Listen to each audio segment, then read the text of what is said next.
Mi parte, por parte de la Fundación Naciones Unidas, les digo gracias. Gracias porque estamos aquí para aprender, para escuchar y para formar parte de lo que siempre es una conversación chilena inspiradora.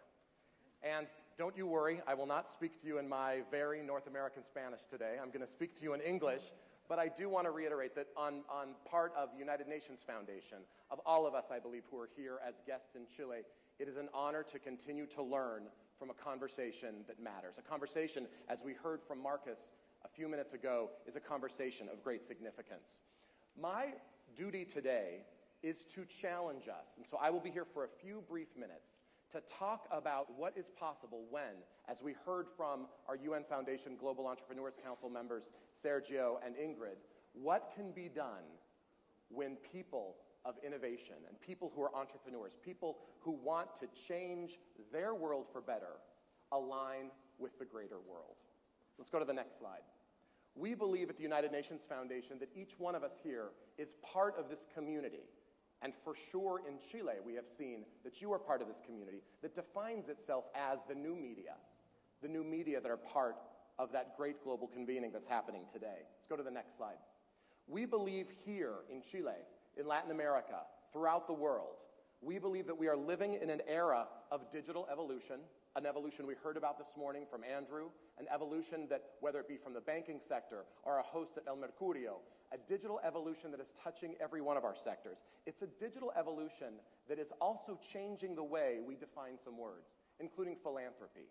The digital evolution is causing a philanthro revolution, and that's a philanthro revolution that begs the question, what can be, what should be the media contribution? So for a few moments, as we discuss this significance, you as entrepreneurs represent a great opportunity to redefine those important words and do so in a way that aligns with the world's greatest goals. Again, some of those words, let's go to the next slide, some of those words that I challenge you as we visit for a few minutes to think about are philanthropy, advocacy, public relation, and brands. Because as entrepreneurs, each of you knows that you have a role. Each of you knows that these words play a role in the success of your endeavor and the way that the endeavor can have an impact in your community, on your bottom line, with your shareholders, and most importantly, with your consumers, with the people who interact with you on a daily basis. So often, I at the United Nations Foundations and my colleagues, we will talk with entrepreneurs, people who have had grand success, and as opposed to some of those people that Ingrid talked to us about, some of this new generation, we will talk to people who say, I only wish I knew how I could align my enterprise, how I could align my business with the really big problems so that I, in my sphere, could have a big impact on the world. I wish I knew who was working on these grand challenges. Next slide. We know who's working on them. And you here in Chile, a population of people who is connected digitally, who has always been multilaterally focused, who's understood its important place in the world, you know that the United Nations is working on the big global issues of our time. And in a digital era, there's no excuse for me to say, I wish I knew how to align my enterprise with the biggest challenges of our time. Because the to-do list is long, and the to-do list, thanks to the social web, is crowdsourced. The world's to-do list in a digital era is smarter than it's ever been because it involves in real time accountability, measurement, reporters, self-reporters, mass media. It involves the individual who is reporting on his or her Facebook page or Twitter feed as much as is the large global media organization. The world's to-do list is large, and next slide reveals for us a list of something that every entrepreneur knows a lot about. A great problem turned into a huge opportunity. These are the ways, these are the moments, and you are the people as entrepreneurs, and you as Chileans that inspire us with your examples of entrepreneurship. But the digital generation as people who understand it know the value of a good opportunity. So with your permission, in not only speaking, I hope my Spanish is not offending my Spanish teacher, and I hope I'm not offending all of Castellano by inventing a new word today, and the Academia won't get mad at me. But these opportunities are something that we have heard from the United Nations. So I'm going to challenge you with a few hashtags that describe in fuller detail what some of these opportunities are. Next slide. The year 2030, this important year here, should mean a lot to all of us. You have business plans up until 2030. You have investment portfolios that have forecast your world up into 2030, and the United Nations and the world today, whether or not you know of it, is reformulating the world's to-do list. The Millennium Development Goals that were established in the year 2000 are coming up to an expiry date, which we're going to talk about in a moment. And so the year 2030 is going to be our next target year to talk about poverty, hunger, empowerment of girls and women, ways that we can partner for a healthier, safer, better planet. If 2030 does not mean to you the world's to-do list, it should, because today, this year, in 2014, the world has crowdsourced an exercise in redefining the world's to-do list. Those global goals will be tied to 2030. How is it tied to your business plan? We need you as entrepreneurs to tie your business plan to some of those global goals that I listed out earlier. Which is the one that means the most to you, which is aligned with your business proposition, and what is aligned to your passion. That passion that Ingrid spoke elegantly about. What it is that you as an entrepreneur know you can change, want to change, and must change for who you are. Next slide. Some of you in the room will consider yourselves experts or enthusiasts on the issue of climate change. And for those of you who do not know, this is the year that you will be talking about climate change. We've already felt the impacts. We've already heard the hundreds of scientists who this year have come out with the data on climate change. This is a seminal year, a year of primary importance for the conversation about climate change. To take the conversation when we have important summit meetings in September, to take the conversation from whether or not it's real, to how I'm going to adapt, to how I'm going to have an impact, and how I'm going to leave the world a better place because climate change is a reality and happening. Next slide. Whether or not you as an entrepreneur already are talking about them, I invite you, and we at the United Nations Foundation, as supporters of the UN and UN causes, and as trying to do our best to help bring issues to the forefront that aren't being discussed, we invite you to talk about girls. We heard a lot about them during the previous panel. We'd invite you to talk about girls not just as they are in the moment of that special age that makes them either young people, teens, but we invite you to talk about girls, and we invite you, as does our President and CEO, Kathy Calvin, and many members of the community that work on these issues, to think about the order in which you talk about them. Next slide. Oftentimes, wonderful initiatives will help raise awareness for and shine a spotlight on women and girls. But what happens, next slide, what happens when we change the order to talk about girls and women? So instead of confronting problems for women who are mothers, for women who are experiencing difficulty in accessing capital, for women who are experiencing difficulty in accessing health services around the world, what if we started talking about them not as women, but started talking about them and with them when they were girls? That construct is something that an entrepreneurial community, the Chilean entrepreneurial community, can do. I invite you, as I have tried to follow from some remarkable women that I know, some true leaders in business and in social entrepreneurship and in policy, they've invited me to start talking about girls and women and not always talking about women and girls. That change will make a difference because you are powerful media organizations and people will pick up on that cue. The next slide. The number 500 refers to the fact that this summer, within a very few weeks, this summer we will hit the 500-day mark until the expiry of the first tranche of the Millennium Development Goals. Where in the year 2000, Chile, world governments around the world, and people had the chance to say, what are the biggest things we can work on? In just a few days, we'll hit the 500-day mark.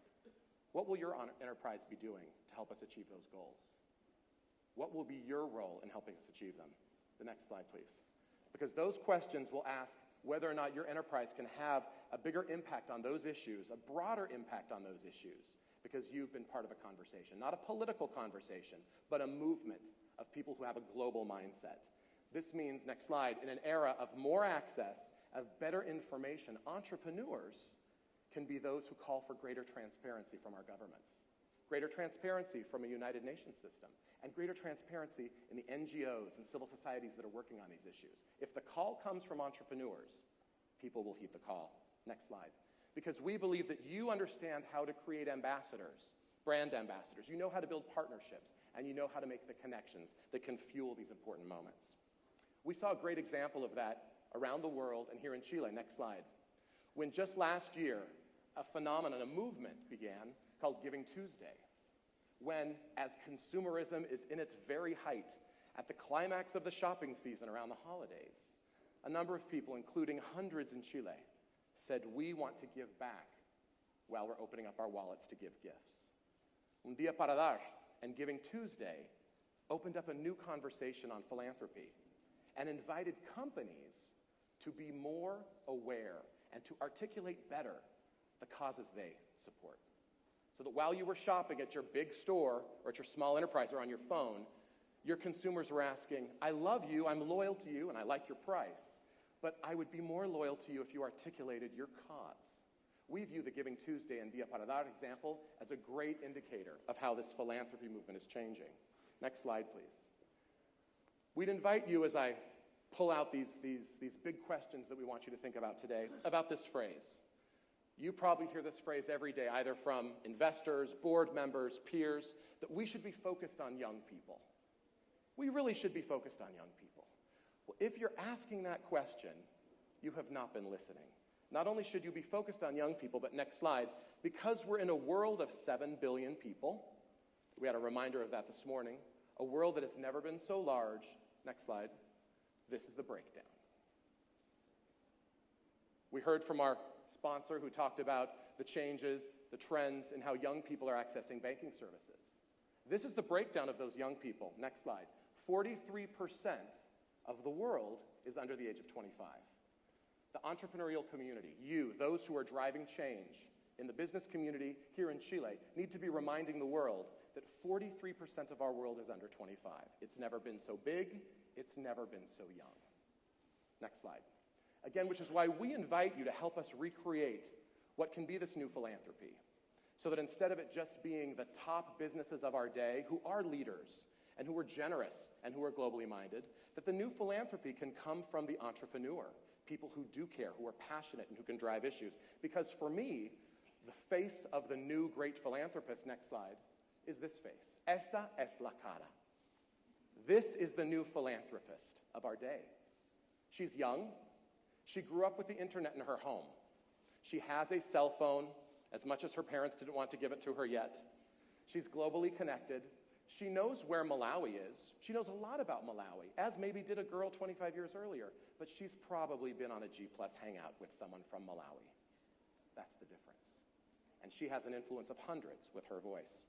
Next slide. So this idea of being part of a global movement, part of a global conversation, is why the social good conversation cannot be, should not be, must not be divorced from the conversation about entrepreneurship and innovation. We know that that face has changed. Let me show you a picture of the United Nations General Assembly from last year. You know the United Nations General Assembly, right?